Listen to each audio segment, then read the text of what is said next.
Breaking news చూస్తున్నాం. AP budget పై CM Chandrababu సమీక్ష నిర్వహించారు. బడ్జెట్ కూర్పుపై ప్రభుత్వం కసరత్తు చేస్తోంది. సూపర్ 6 పథకాలకు ప్రాధాన్యత ఇచ్చేలా బడ్జెట్ ఉండాలని ఇప్పటికే అధికారులకు సీఎం చంద్రబాబు ఆదేశించారు.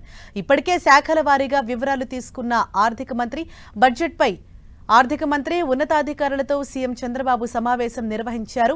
రాష్ట్ర ఆర్థిక పరిస్థితిపై కేంద్రాన్ని ఆర్థిక సహాయం కోరారు సీఎం చంద్రబాబు. బడ్జెట్ కూర్పుపై నేతలతో కసరత్తు చేస్తూ ఉన్నారు. సూపర్ 6 పథకాలకు ప్రాధాన్యత ఇచ్చేలా బడ్జెట్ ఉండాలని అధికారులను సూచించారు.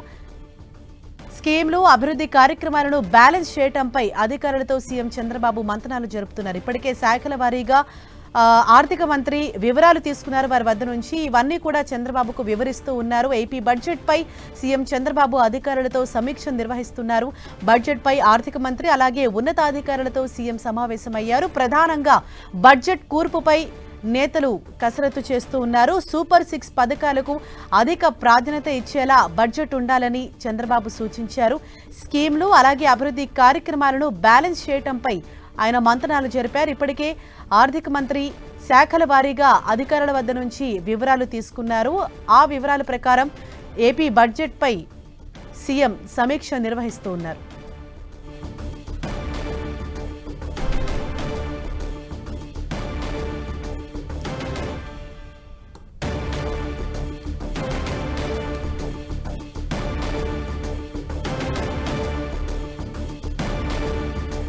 ఇదే విషయంపై మరింత సమాచారంతో మా ప్రతినిధి రవిచంద్ మనకు అందుబాటులో ఉన్నారు.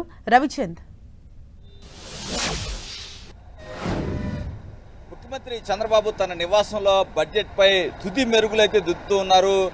ఏదైతే ఆర్థిక మంత్రి పయ్యావుల కేసు ఇతర ముఖ్య అధికారులతో కలిపి ఒక ముఖ్యమైన 4-5 అధికారులతోనే ఆయన మొత్తం కూడా డిస్కషన్ చేస్తున్నారు. ఎందుకంటే 28వ తారీఖు పూర్తి స్థాయి బడ్జెట్ ఆంధ్రప్రదేశ్ సంబంధించి పెట్టబోతున్నారు. కూటమి ప్రభుత్వం వచ్చిన తర్వాత కూడా ఓటాన్ అకౌంట్ మీద ఇప్పుడు వరకు నడుస్తూ ఉంది. ఇక నుంచి పూర్తి స్థాయి బడ్జెట్ పెట్టాల్సిన అవసరం ఉంది. ఎందుకంటే ఈ కూటమి ప్రభుత్వం అనేక హామీలు ఇచ్చింది. సూపర్ 6 పేరుతో హామీలు ఇచ్చిన నేపథ్యంలో వాటిని అమలు చేసే దిశగా బడ్జెట్ ప్రవేశపెట్టాలని చెప్పి భావిస్తున్నారు.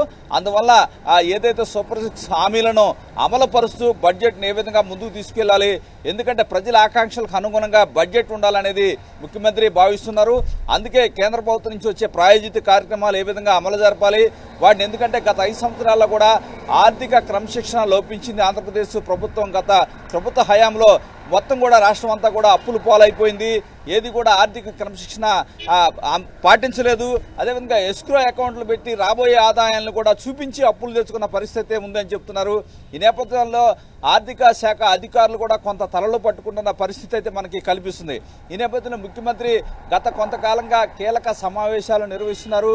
ఎందుకంటే సూపర్ 6 హామీల్లో భాగంగా ఏదైతే ఉచిత బస్సు పథకం కూడా అమలు చేయాల్సి ఉంది. అదేవిధంగా తల్లికి వందనం కార్యక్రమం చాలా ప్రభుత్వం ప్రెస్టేజ్గా భావిస్తుంది. ఎట్టి పరిస్థితుల్లో ఈ విద్యా సంవత్సరం మొదట్లో అది అమలు చేయాలనుకుంటుంది. అదేవిధంగా అన్నదాత కార్యక్రమాన్ని కూడా ఏదైతే ఈ మార్చి, ఏప్రిల్ నుంచి కూడా అమలు చేయాలని భావిస్తుంది. ఈ నేపథ్యంలో హామీల అమలు అనేది చాలా ప్రెస్టేజ్గా ప్రభుత్వం తీసుకుంది. ఎట్టి పరిస్థితుల్లో కూడా ఈ విద్యా సంవత్సరం నుంచి అన్ని కార్యక్రమాలు కూడా అమలు జరపాలని భావిస్తుంది.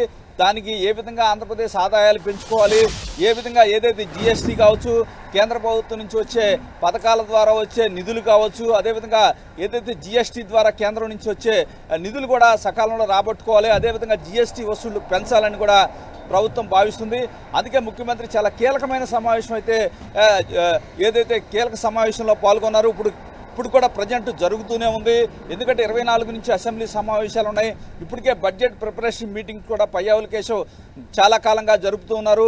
పలువురు ఆర్థిక రంగ నిపుణులతో కూడా ఆయన చర్చిస్తూ ఉన్నారు. ఎందుకంటే ఆంధ్రప్రదేశ్ ఆదాయ వ్యయాలకి చాలా వ్యత్యాసం అయితే కనిపిస్తుంది. ఈ నేపథ్యంలో దీన్ని బ్యాలెన్స్ చేయాలంటే ప్రభుత్వానికి కొంత కష్టసాధ్యంగా ఉంది. ఈ నేపథ్యంలో కేంద్ర సహకారంతో వచ్చే నిధులను కూడా వీరు తీసుకోవాలనుకుంటున్నారు. ఎందుకంటే గత 5 సంవత్సరాలుగా కేంద్ర ప్రాయోజిత కార్యక్రమాల్లో రాష్ట్ర వాటా ఇవ్వని కారణంగా అనేక కార్యక్రమాలు ఆగిపోయిన పరిస్థితి కనిపిస్తుంది. ఈ నేపథ్యంలో కేంద్ర ప్రాయోజిత కార్యక్రమాలను కూడా రాష్ట్రం నుంచి ఇచ్చే కాంపౌండ్ను కూడా కట్టి అవి కూడా కంటిన్యూ చేయాలి. ఆ విధంగా ఆంధ్రప్రదేశ్ జీడీపీని కూడా పెంచుకోవాలనే ప్రయత్నిస్తున్న పరిస్థితి మనకు కనిపిస్తుంది. అందుకే బడ్జెట్ విషయంలో కూడా ప్రభుత్వం చాలా కీలకంగా వ్యవహరిస్తుంది. ముఖ్యమంత్రి కూడా చాలా కీలకంగా ఇచ్చిన హామీలన్నీ అమలు చేసే విధంగా దాన్నంతా కూడా బడ్జెట్లో ప్రస్ఫుటించే విధంగా కూడా ఆయన అయితే వ్యూహాలు అయితే రూపొందిస్తున్నారు. రవిచంద్, ఏదైతే కేంద్రం శాంక్షన్ చేసిన ఏపీకి శాంక్షన్ చేసినటువంటి బడ్జెట్ కు సంబంధించి అంటే దేనికి అధిక ప్రాధాన్యత ఇవ్వాలని సీఎం సూచించారు, ఏ అంశాలను ఎక్కువగా పరిగణలోకి తీసుకోవాలని అధికారులకు సూచించారు? అంటే ప్రధానంగా ఇక్కడ ఇచ్చిన హామీల గురించి ముఖ్యమంత్రి ప్రధానంగా ఇక్కడ చర్చిస్తూ ఉన్నారు.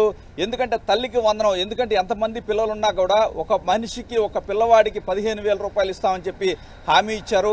అందువల్ల హామీని అమలు చేయాల్సిన బాధ్యత ఉంది. ఎందుకంటే ఈ విద్యా సంవత్సరం నుంచి ఇస్తామనే హామీ కూడా ఉంది. అదేవిధంగా రైతుల ఖాతాల్లో కూడా అమౌంట్ ఏదైతే 20,000 ఇస్తామని చెప్పారు. ఎందుకంటే దీంట్లో కొంత కేంద్ర ప్రభుత్వం ఇస్తుంది, మిగిలిన మాత్రం రాష్ట్ర ప్రభుత్వం ఇవ్వాల్సి ఉంటుంది. ఈ రెండు కార్యక్రమాలు ఎట్టి పరిస్థితుల్లో కూడా ఈ సంవత్సరం నుంచే అమలు చేయాలి. ఎందుకంటే రేపు మే నుంచి విద్యా సంవత్సరం నుంచి తల్లికి వందనం అమలు చేయాలి.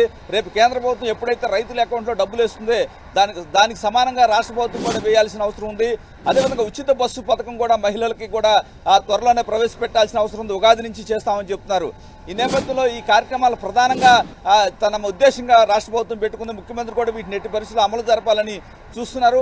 అదేవిధంగా ఆంధ్రప్రదేశ్ రాష్ట్ర ప్రాధాన్యత ఏదైతే రాజధాని అమరావతి కావచ్చు, పోలవరం, ఈ రెండింటిని ప్రధానంగా పూర్తి చేయాలనే కంకణం అయితే కట్టుకుంది. కేంద్ర ప్రభుత్వ సహకారంతో శరవేగంగా పనులు అయితే ప్రారంభమవుతున్నాయి. ఇవన్నీ కూడా బడ్జెట్ లో ప్రస్ఫుటించే అవకాశం అయితే మనకు కనిపిస్తూ ఉంది. Thank you Ravichand.